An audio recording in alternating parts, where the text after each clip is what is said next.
Hi, I'm Jeff Bralier with REI Mastery U. I'm Yoshi Shiraki with Utah Home Sweet Home.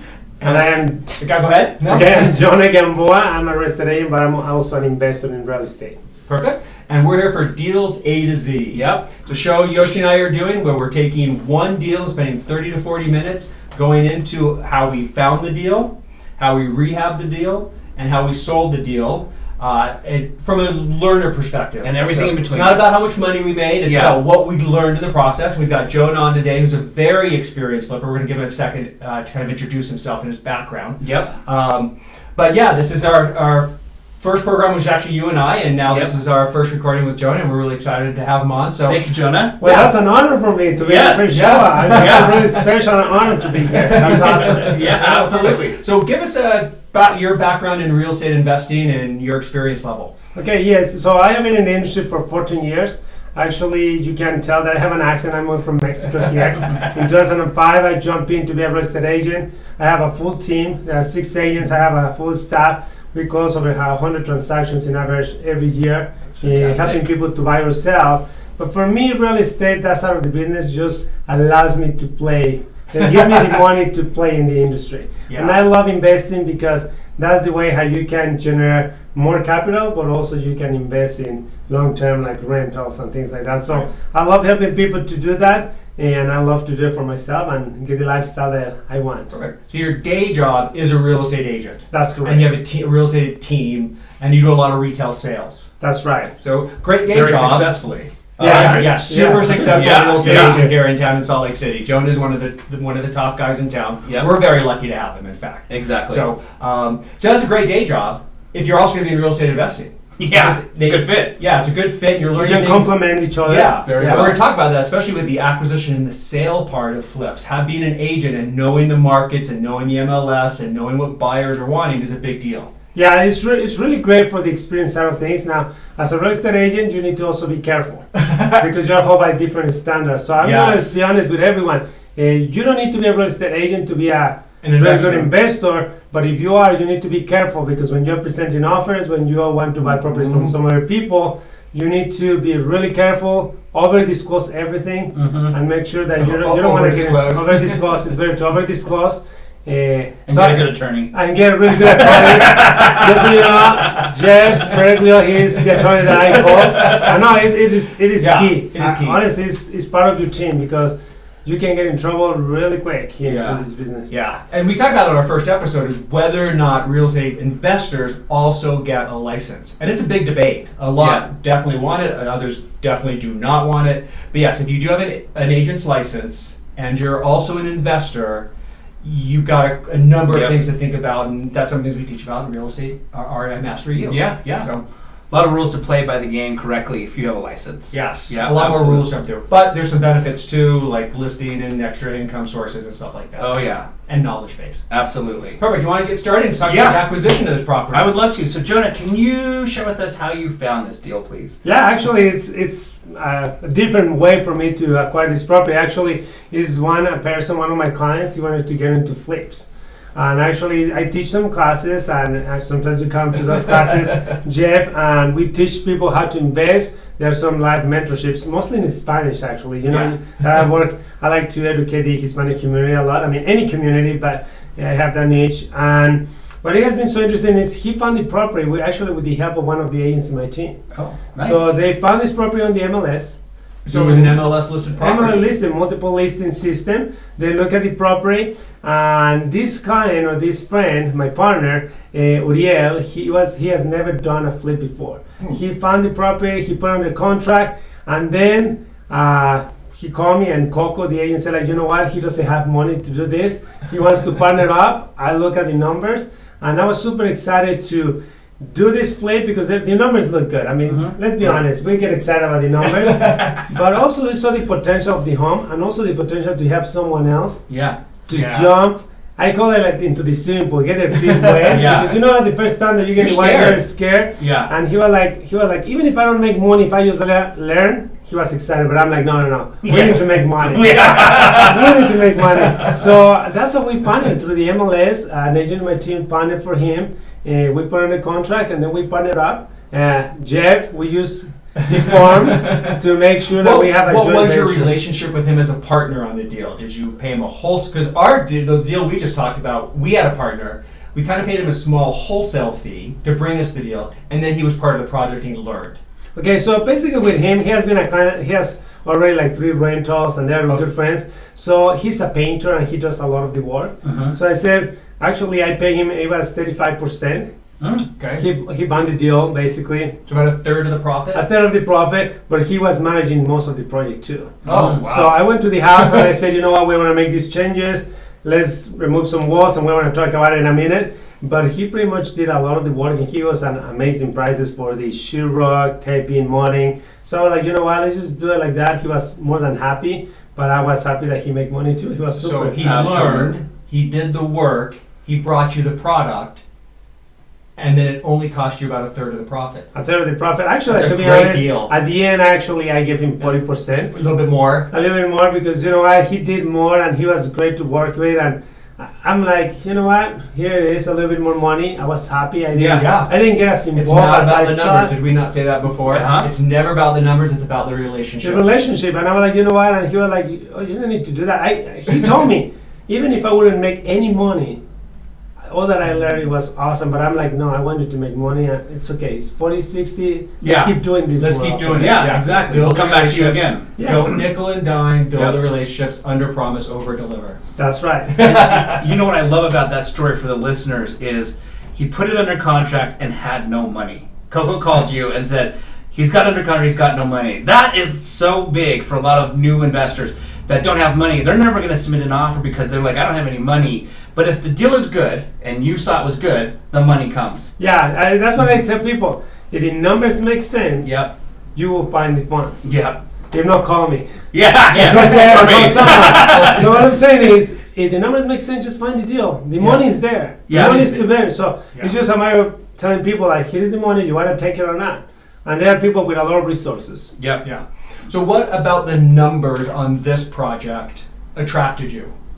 The numbers. Or the project itself. When they said, here's the project, here's the house, what inside you went, ooh, I want this deal? Well, basically, I just look at the numbers and I was like, well, we're getting it for, we were gonna get it for about 146 actually, 146,000. I went through the house once it was on the contract, so I wanna make sure that it was the first time and he wanted the confidence, you know. So I went and walked through the house. It's a little house, it's an entry-level home. They got really quick. What neighborhood is it in? What's that? What neighborhood? It's Glendale. It's in Salt Lake City, the west side of Salt Lake City in Utah. As you know, it's a low-income area that most people that they buy is going to be their first home. And they are some of the cheapest houses that you can find in the whole county. So they move really quick. Very close to the one Yosh and I just talked about. So what I like about those properties is that you know that you can move it really quick. Yes. I mean, really, once you put it on the market, if you do a good job, a great job, they go really fast. There is not a lot of risk. And I thought that it was a great opportunity for this investor to learn and not be so concerned about taking too much. On your flip projects, do you have an ARV that you like to stay under because you know the sale of it is just going to go? Because some people like doing high-end flips, some people like to do the mid-family flips, others like to do the entry-level flips. Do you have a kind of a policy of what you pick up as flips? Well, usually I like to stay under 400,000 as the ARV. But it's going to depend on the area. Like here in Utah and Salt Lake, like if I'm looking at the west side, I would like to stay under the 350 range because I know they're going to move fast. If I am in the east side, I can go to 450 and I'm going to be fine. I mean, I can stretch it a little bit more, but I like to stay under those numbers because I know that at that ARV, they move quick. And now if the market shifts, because, you know, you never know. I know that I can just move it really quick and I'm not going to be those upper end buyers are going to start dropping down. That's right. So when in that market, I don't think they will hit me. Maybe I will lose 10, 20,000. I mean, not lose, maybe. Off your profit. Off my profit. So maybe I wouldn't make that much money, but I will not lose. Exactly. Smart. Super smart. That's my playground too. My sandbox is I want to know that I can sell it quickly on the turnaround. Exactly. I don't do the high end flips that might sit for 6-9 months on the market. That makes me too nervous. But we've got some people in who do that. Exactly. So we'll talk about those. And there's a lot more profit on those, but it's just depending on the type of risk that you want to take. More risk, more profit. More risk, more profit. More loss too, though. If you lose. And it just depends on how much what is your strategy? I think Strategy, that's what yes. it comes down to. Yeah. Yeah, agreed. Perfect.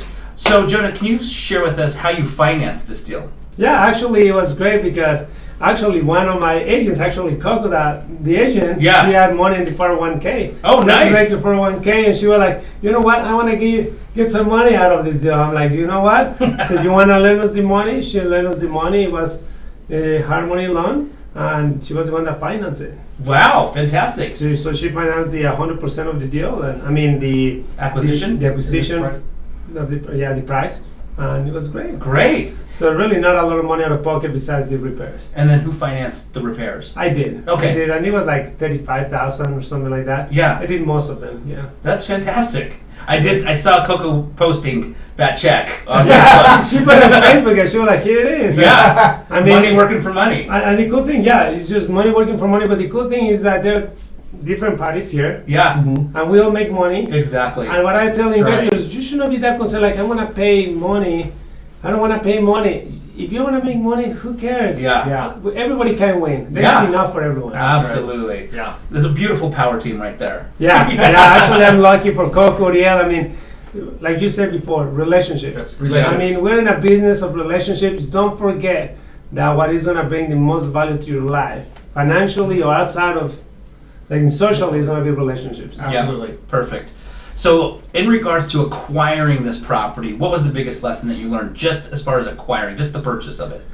The acquiring, it was, to be honest, is just to be really careful with the joint venture agreement signing, because I have had before this when I have a bad experience, and I want to make sure that everybody knows and understand, and not that I did something wrong before, but I like to just make sure that the other partner and me were in agreement who was going to bring what kind of money, Yeah. and actually bring more people. The thing that I learned is that I need to reach out to more people Mm-hmm. and tell them you want to partner up and not be so afraid. A lot of times I prefer to go with people that I don't know, Yeah. but actually it's good to go with people that you already know, Yeah. and give them the opportunity to say, like, you know what, I want to Yeah. bring some money, I want to make some money as a Bring some homeowner work, bring some lender. talents. And then they get more excited, and you're actually teaching them, and they are grateful. I mean, they make money, Yep. and you're not begging for something, you're actually Yeah. giving the opportunity to someone else to grow with you. Absolutely. Beautiful. I love how you Perfect. worded that. Yeah.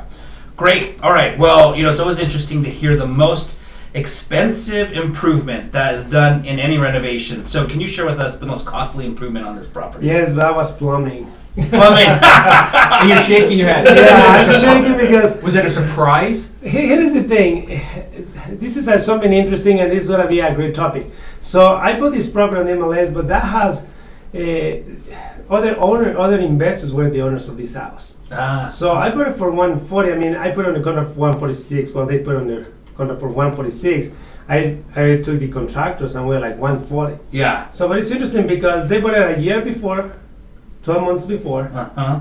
Okay. They already have replaced the electrical, the plumbing, kind of. Kind of. Kind of. They have done all of that on the sheetrock. Okay. Uh-huh. So just to give an idea, those people bought it after 1 year paying hard money fees, Yeah. lending fees.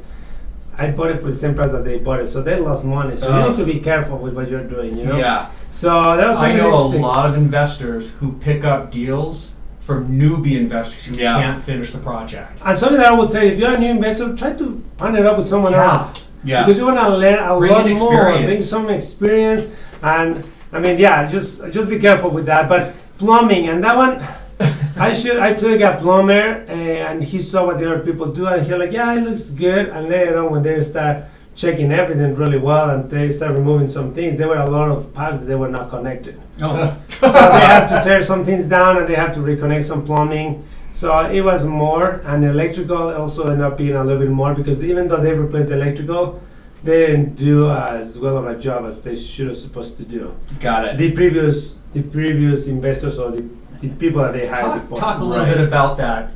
Going cheap versus doing it right. Yeah, so That is every flipper's perennial question. yeah, Do I for go me, cheap or do I do it right? but I think that there is a range. You know, there is a, do I do it cheap, do I do it right, or the minimum, like right? Yeah. And then you can go really fancy and really just, Yeah. like, you can install a furnace that is, normal, Yeah, good, or you yeah. can go like the most expensive furnace. So you're going to do it right. So in the electrical, I don't know who they hire, and they got permits from the city and everything. They show us all the permits. I have to review that to make sure that we're in compliance. Yeah. But that city is not that easy to work with sometimes, or most of the time. So when we got there, we started checking the electrical. We thought that most of it was okay, but once they start reviewing it more, they were like, well, these panels don't want to handle all these outlets. They double tap a lot of things, so they have to put a new panel. And then when we were to move the window, then the electrical panel was too close to the window. As you know, there are so many feet by code that the window cannot be that close to a panel, electrical panel, because there can be water intrusion and there's going to be a problem. So it was a little bit more in the electrical, some of the plumbing. It was not a lot, but it was more costly than what we. So you had permits and you used licensed contractors. Yes. Yeah. Remember, like mostly with electrical and plumbing, you need to be really careful. Really careful, because if there is a damage later on, you can talk to an attorney, but and you know that it can be a problem. But our goal is to teach people so they don't need the attorneys. Yes, well, we want the attorneys to prevent any problems later on. That's right. Yeah. Plumbing, electrical, HVAC, always licensed. And the pulling the permits, that's also a big question for a lot of flippers. Do I or do I not pull the permits? My recommendation is always pull the permits. Sure. Because you go on if I can't tell you how many cases I get from flippers who sell the property, and 1 to 4 years later the seller comes back because something wasn't done correctly, and then you've got this whole issue. It's a headache. It's a nightmare. It's time consuming. It costs money. Just because you didn't do it right. In the process. Now, what I would just say, when you get permits from the city, usually estimate that it's going to take longer than when you don't get them. That's the downfall.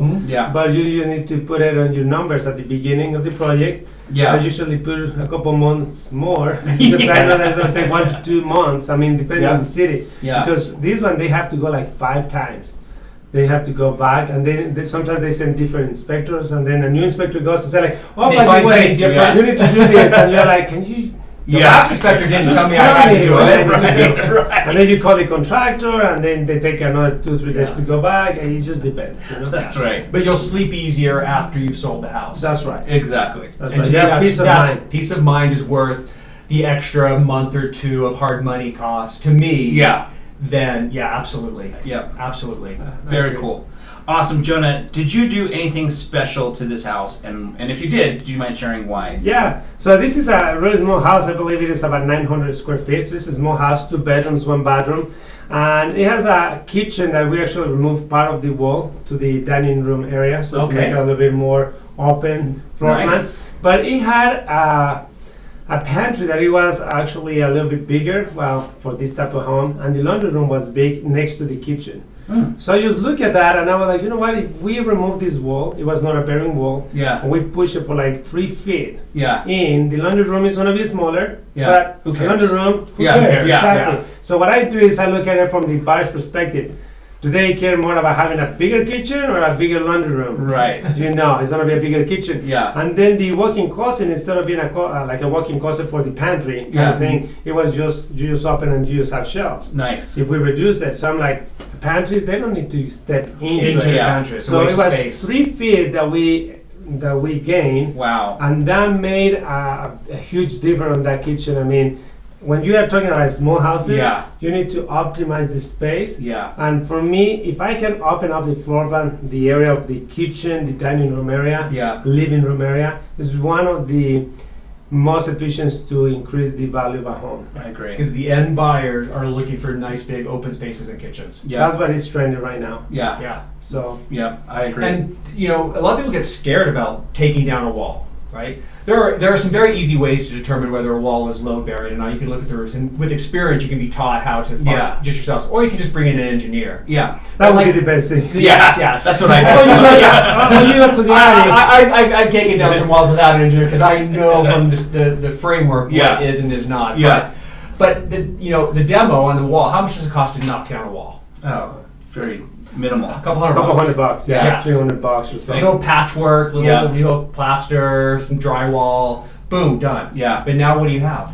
a desirable space. Desirable space. Yeah, and the interesting thing, when people get into these houses, they're floor plan. I mean, I sell houses all day long, and they're like the wow factor. They come in and it's like, whoa. Wow factor. Yeah. It is like, this is a new house. It feels like new. Yeah. When you have all these houses, they have like little rooms all over the place. Yeah. Immediately, they don't realize, but they feel like this is a no house. Exactly. So interesting how they react. Yeah. Clients, so. And in comparison to the other houses in the neighborhood and your level of rehab, did you go a little bit better than what was out there? How did you kind of judge what level of rehab compared to the neighborhood? Yeah, I always like to go a little bit above, but not too much above. So that's, I want people to go there like, whoa, they have that wow factor when they get in, but I don't want to spend too much. Right. Sure. I mean, really, like I like to go a little step above. That's it. Yeah. You're So- just the nicest in the The neighborhood. nicest in the neighborhood, but not So nice. So nice. Yeah. Right. So I just look at the comparables, which ones are the ones that they sold for the most money, Yeah. what kind of repairs they had.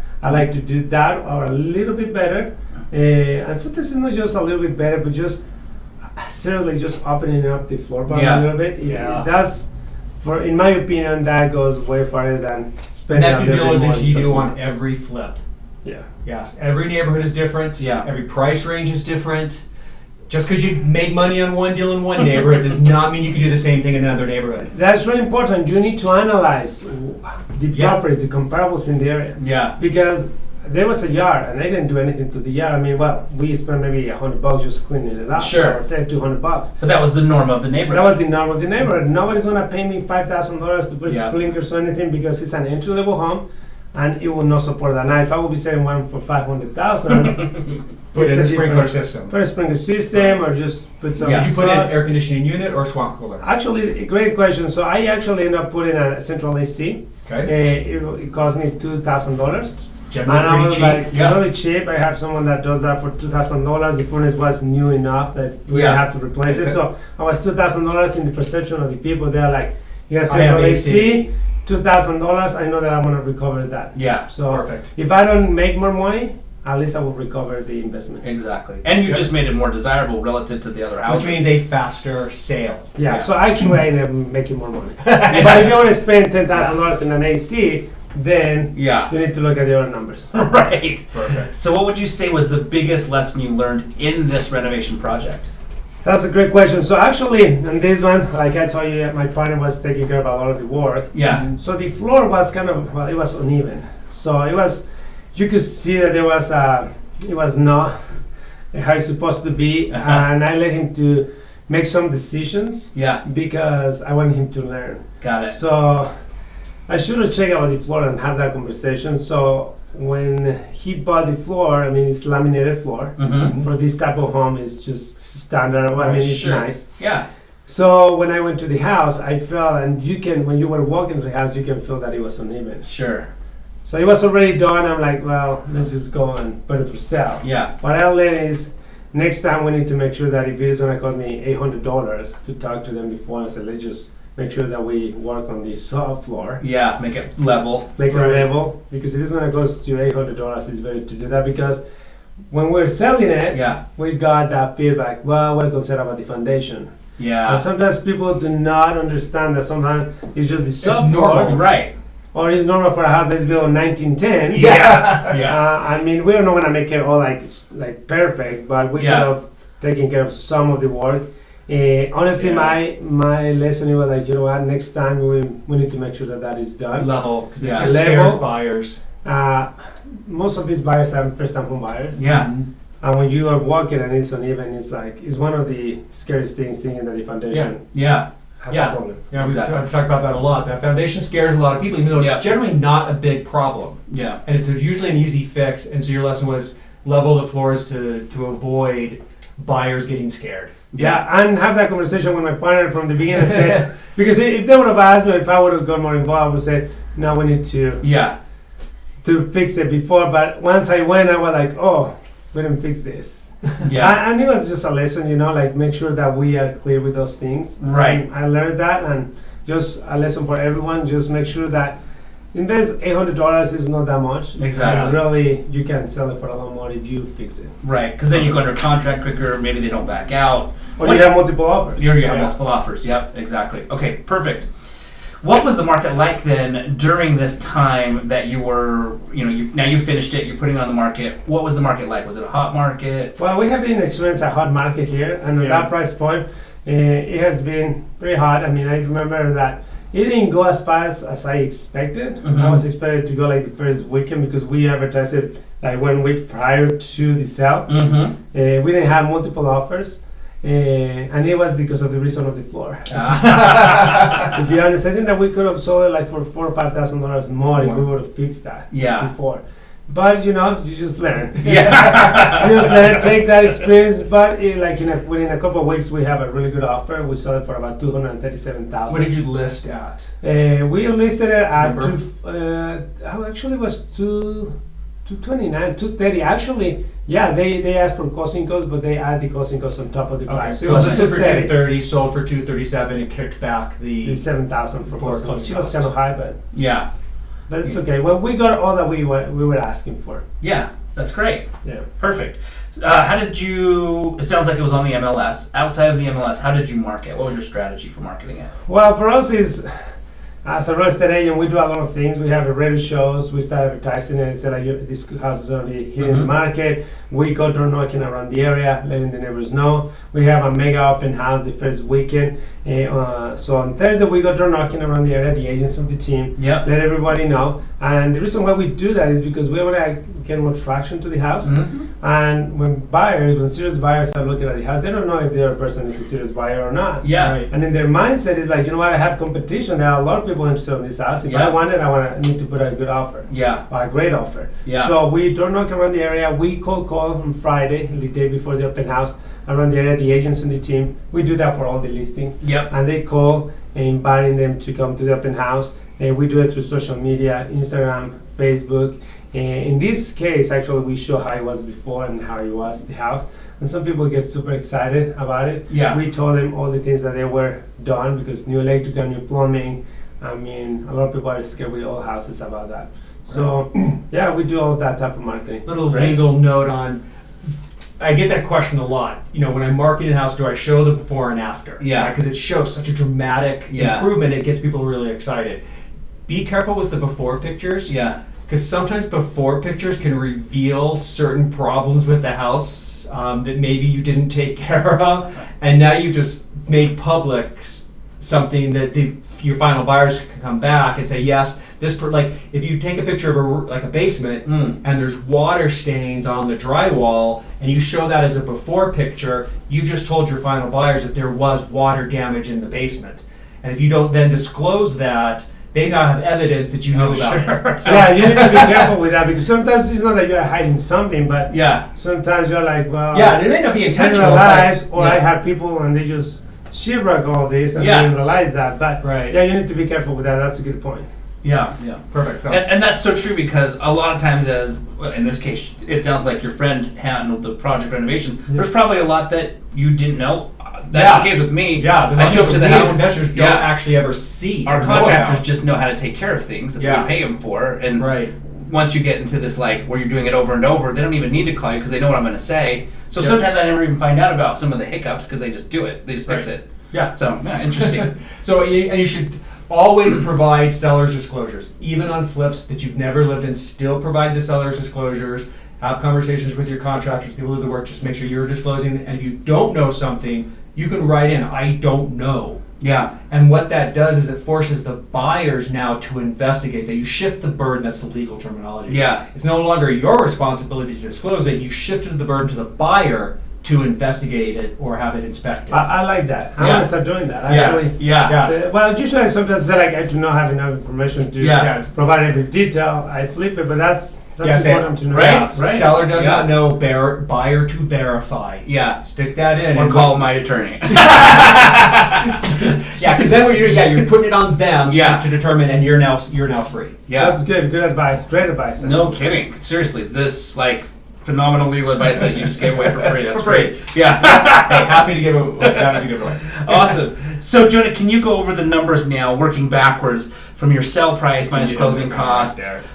You also had a buyer commission that you probably had to pay, the repairs, hard money, and then kind of left over what the profit was, just so people can get an idea. Yeah. So basically, how I work my numbers, probably you do it in the same way. And when I'm going to determine if I'm going to buy a property, I just look at the ARV. I start from the ARV, and I work my numbers back. Yeah. And it's so funny because the new investors usually they do it the other way around. I know. And they're like, how much when I is this? first started investing, I started with what I could buy it for. I added on my rehab. I added on all these things. Yeah, work backwards. And it is a little change, but it makes a huge difference. Huge. Because It's easier. the other way Yeah. around, you're trying to make the numbers work. Yeah. Right. This way, like, no, you know what, it's gonna be my ARV. So basically, this house we sold for $237. We paid $7,000 in closing costs, buyer closing costs. And just out of curiosity, you sold it for $237.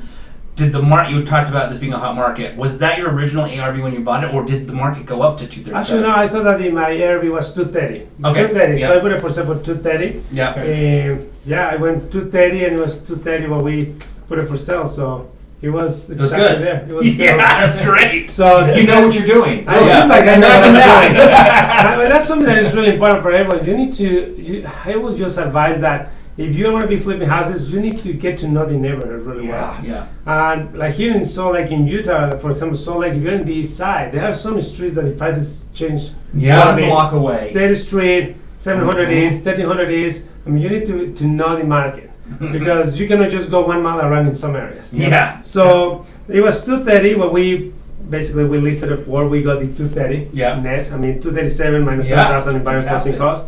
We bought it for 140. We basically it cost us close to $12,000 the financing. Mm-hmm. Okay, for it was like 7 or 8 months that it took us to do all the work. We have to go back and forth several times. And the with city. permitting kind of Permitting. extended that out. Yeah, usually we like to be in 4 months, 2 to 4 months, 2 to 4 ready to months. sell. Yeah. Okay, so repairs we spent about $35,000 for rehab cost. Mhm. Okay, So it was 900 square feet. Yeah, and we have to change electrical plumbing, some of those things, Yeah. so that gets pricey. Pricing. Yeah. Okay, and then the commissions and closing costs for us it was $12,000. Mhm. So it was basically we end up getting about close to $37,000 profit. That's To great. share So- with your partner. The guy that Share with brought my you the partner, deal. but if you think about it, like the ARV was 230,000, 300 and Yeah. I mean Yeah. 37,000. That's like we're talking about 15% of the ARV. Yeah. So it's pretty good. I was happy with it. Yeah. And your initial investment was only 35. Yeah, my initial investment was just 35. So really, I mean, out of pocket is 35. Probably I make like 20,000 on that. That's fantastic. So So and I didn't have to 50% do, return in less than a year. and I didn't have to do that much And you Yeah. work, yeah. because I have a partner that was. Yeah. More Working. project manager. I mean, I have an assistant that was working and checking some things, but not that much. I mean, we Sure. didn't get involved as much as when we do the whole project. Right. And you found it on the MLS, which I want to reiterate again because so many people are like, there's no deals out there. You can't find deals, right? And Yeah, there are some deals, and a lot of times people get discouraged because they said, I put an offer and I don't get them. yeah, I mean, this one was a multiple offer situation. yeah, So we had to put offers, but you're not going to get anything unless you are Right. out there writing offers. right. You never know. And in this case, to be honest, when we put on the gunner for 146, I run the numbers with my partner, and I was like, no, we need to buy for 140 Mhm. because we thought there was going to be more. And I was like, I don't know if they want to drop the price, but let's just go and counter offer. Yeah. If they say no, well, then we walk away. Yeah, That's no big okay. deal. That's Yeah. okay. We just keep looking.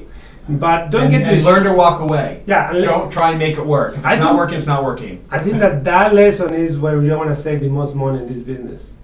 When you need to decide to take it and when you need to decide to walk away. Sometimes walking away is the best thing that you can ever Yes. Yeah, I'm there serious. are projects that I wish I had walked away from. Me Right? too. do. And I have some deals that I go back and I'm like, I knew it. Inside Yeah, me, yeah, I knew it. But I was just looking at the numbers or something else. Sometimes just listen to your gut, whatever Yes. you want to call it, and just sometimes it's better to walk away. Yeah. Don't push it too much. Remember, you're an investor. You need to make decisions based on the Numbers. information that you have, the numbers. Mhm. But also, if you have a bad feeling about it or a partnership, sometimes Yeah. Yeah.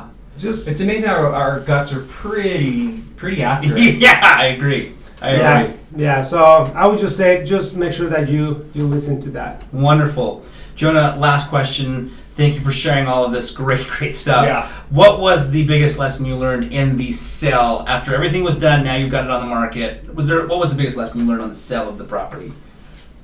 Well, the actual sale of the property, I mean, when we're talking about the process of like just marketing it. Or what did you do special that you think really helped in the sale to get it closed? Did you obviously added on the $7,000 closing costs for the buyers, but did you stage it? Did you do anything on the outside? You did the mega open houses, which I actually think is probably the biggest takeaway for me. Yeah. Mega open houses, they are really good as long as you do a lot around it. If you just put a sign up there and just people show up, that just doesn't work. And I just do it for 2 hours. A lot of people are like, don't you want to do it for 5 hours? No, 2 hours. I want people to see each other. Concentrate. Yeah. Concentrate. The mindset of the buyers changed because they're thinking that they're going to be competing with other Well, buyers instead of they are competing with you to see who gets the best deal or whatever. So you don't just post, hey, open house. You actually invite people. You go Invite through list and people, invite people, invite neighbors. Social media, radio. I mean, I have radio shows, so it's not that hard for me to do that. But even you just go with the neighbors, and it's fascinating. Most neighbors, they want to go and see the house. Yeah. Mm-hmm. Yeah, oh yeah. But it brings if you have just one buyer and they see neighbors, they don't know that. They don't know their neighbors. Yeah. They just think they're other buyers. Yeah. Exactly. So I like that. That's one of the things I would say. You just that when I sell houses for clients, I mean, we do it day and night, and it's just interesting. Sometimes I just get one offer, but they think that we're competing with a lot of other offers. Yeah. Right. And then we get the offer, and the clients are like, "Holy cow! They didn't ask for anything." Yeah. They're like, "Yeah," because they think that they're competing with everyone else. Yeah. That's right. Does that make sense? So it makes a difference. It makes sense to actually invest a little bit of money and time to do the marketing. I mean, that's why the big companies, they put money into marketing, Coke, Nike, all these things, So it's perception of the buyers. The perception of the buyers changes. They feel that they are competing with more people. So my advice is just spend a little bit of money. I would just do the open house as long as you're bringing traffic. There's just going to be one person there. Yeah. Everybody, all sellers love open houses. Yeah. Agents hate them. Right. In general, a lot of people don't show up, but if you do the marketing. I would just say agents that they have a lot of experience, that they know how to do it, we love them. I love them, my team. I love them. We actually get a lot of business out of it. But it's going to be really important that I didn't stage this house because it was an entry-level home. Mm-hmm. So no and staging. I knew that, no staging. I mean, really, you just got in the house and it was just the living room, the kitchen, and it looked great. And you just have a 2 bedrooms, smaller bedrooms. So I didn't feel the need to do it.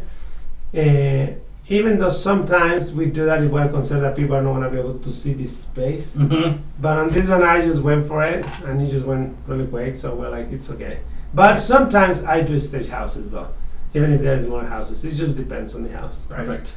Wonderful. Awesome. Well, Jona, thank you so much for coming on the show today. No, thank you for having me here. This was really fun, so anytime. And if anyone needed to get in touch with you, what's your contact information, or how can they get a hold of you? Yeah, you can give us a call. You can call us, or you can go to Jona Gamboa in Facebook, or you can go to Instagram, the Jona Gamboa, THE, Jona, Jona, no H, Gamboa, Gamboa. Or you can also reach out to me at 801-835-9272, 801-835-9272. Perfect. And we'll have that on our little Yeah, card as well. absolutely. Great. Well, thank you so much, Jona. Thanks so much. I appreciate it, buddy. Congratulations. Yeah, thank you. Off to the next one. Okay, sounds great. Thanks.